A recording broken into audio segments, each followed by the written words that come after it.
How are you? A.RichBook here, also known as Amber.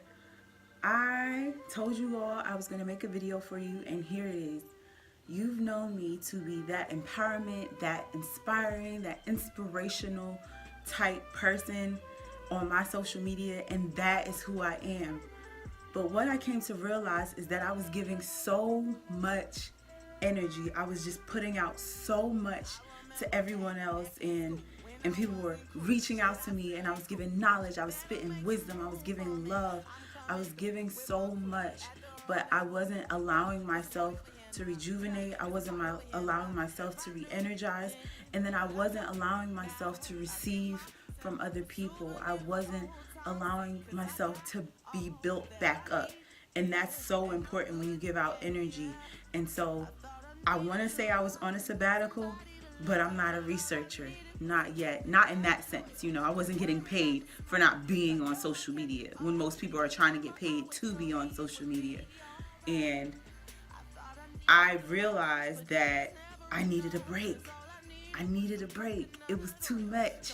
It became overwhelming to me, and I began to neglect my own reality. I began to consume myself, or find myself so consumed with pouring energy out to other people. I realized I was depleting myself. I was not the same Amber that I was before, and I'm not the same Amber now that I thought I was going to be. Taking this leave of absence was so important to me because it allowed me to rejuvenate. It allowed me to connect further with myself. It allowed me to connect with my spirituality, to become closer to God. It allowed me to take my health seriously, my mental health, my physical health, my emotional health, my social health. Those are the things that we don't talk about, but that it is important. You have to do the work in real life. You have to do the work. And I needed time to do the work on myself. Because though I was preaching and teaching self-love, I thought I was living in self-love, but I wasn't. Sometimes my post that I put up today, matter of factly, was with self-love, sometimes you have to stand up for yourself. And standing up for yourself sometimes is not easy. Standing up for yourself sometimes makes people uncomfortable. It allows you to walk away from people because you understand that your only obligation in life is yourself. And if you have children, it's to be the best of yourself for your children. That's what I was learning, and that's what I had to do for myself. And it wasn't about, and I had people, some people would text me like, oh, you deleted me off social media, or you unfollowed me, or you blocked me. No. You got my phone number. How about you call me? Hey sis, how you doing? What's going on? I haven't seen you. I haven't seen you posting. Don't come at me like that, because those are the people that get cut off for 2018. But see, those people I was able to cut off before 2018. Because at that time, when you begin standing up for yourself, things start shifting. Chaos comes. Let me tell you, chaos comes. Heartbreak comes. Tears come. Fears come. And those are things that you all have to face when you are going through something like that. And while I was gone, I was persecuted. I was lied on. I was talked about. I'm still being talked about too. But guess what I realized? What you say about me, what your mama say about me, your cousin, your brother, your sister, your uncle, your stepmama too, that has nothing to do with me. The only opinion that matters is the opinion that I have about myself. And I know my worth, and I know my value, and that's so important. You have people who misunderstand you. That has nothing to do with you. Of course, if you're a mumbler, then maybe you should work on speaking more clearly. But other than that, people are going to judge you all the time. People are going to talk about you all the time. And the people that lie about you and people that talk about you, I had a friend that told me, girl, a liar always has to talk.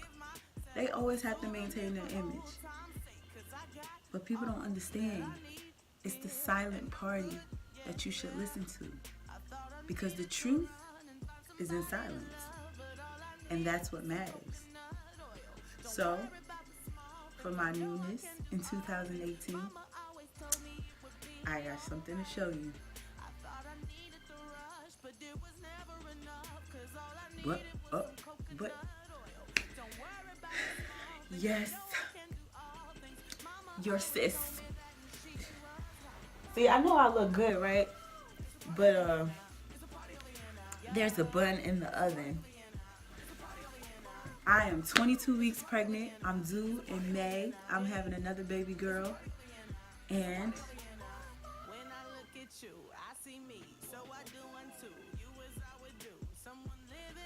y'all don't see my ring, do you? Because I had to take a stand. And sometimes taking a stand makes people uncomfortable. Sometimes taking a stand means it requires for you to go through. Taking a stand requires discipline. Taking a stand requires consistency. Taking a stand requires you to love yourself. Because I have always said, nobody's going to love you the way that you love you. Nobody's going to care about you the way that you can care about yourself. And that is so important. So without going into details, know your sis love herself. Change the way I eat. I change the way I speak. I change the way I carry myself. If you haven't noticed, sis lost a little weight. And people say, oh, it's not healthy to lose weight when pregnant. First of all, I was fat, okay? Let's call it like it is. I was cute. But I was overweight. And you realize sometimes that excess weight that you're carrying are the emotions that we need to be delivered from. Those are the emotions that we need to be freed from. And it's all about the law of attraction. Don't say sorry to me. Just be like, damn, sis, you got it going on. Because I do. I have a 4-year-old daughter. Y'all know her, Emery. My baby girl just turned 1, Ava, and then they're going to be a big sister again. It's about self-love. It's about committing to loving yourself. It's about being disciplined in loving yourself. The book that I would like to recommend to everyone is The Power of Positive Thinking. Power of Positive Thinking. When we talked about the law of attraction, everything starts with the mind. I had a post a while ago that said if you don't know where to start, it starts with a made-up mind. And taking a stand and loving yourself begins with the made-up mind. I've been through hell. I've been through the fire. I've been through it. And I've also been through the healing. And I'm still healing. Because healing isn't a one-size-fits-all, it takes a week. Some key points that I want to leave you with, that I wrote down here, that I wanted to make sure that I let you know, is that attitude is more important than fact. No matter what it is that you're going through, your perspective is molded by your attitude. I am grateful for the life that I have. And my attitude on it could be woe is me. But my attitude is why not me? Thank you for it being me. For this learning lesson. Thank you. So attitude is more important than fact. It doesn't matter if you have the food or not. It doesn't matter if you don't have the money or not. What matters is your attitude, because once your attitude changes, the world around you changes. Everything shifts. Remember that. Also about attitude, that means that we're not allowing the events of our life to dictate or to define our lives. We're not going to allow them to tell us what to do and what not to do. It's about loving and respecting yourself. That is what it comes down to. I cannot stress that enough.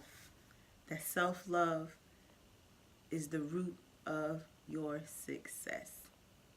Period. And healing is an important part of self-love. And standing up for yourself is a part of healing. Sometimes it means to make sacrifices. Sometimes it means being able to say no. And most importantly, it means staying true to yourself. Remember that you need to be positive in all that you do. And some people say, oh, it's easier said than done. No, it's as easy as I said it could be done. The only thing hard about it is the discipline and the consistency. And any successful person that we meet and who inspire us, they are disciplined and they are consistent. So there will be more videos. Any questions that you have about self-love, relationships, friendships, life, period, let's talk about it. Let's create conversation. That's what it's about. It's about the conversation of self-love. Again, this is your girl A.RichBook. I didn't delete you from social media. I didn't unfollow you. I simply just deactivated my account so that I could focus on myself and loving myself and choosing me over anyone else. Much love to you. Peace and love always.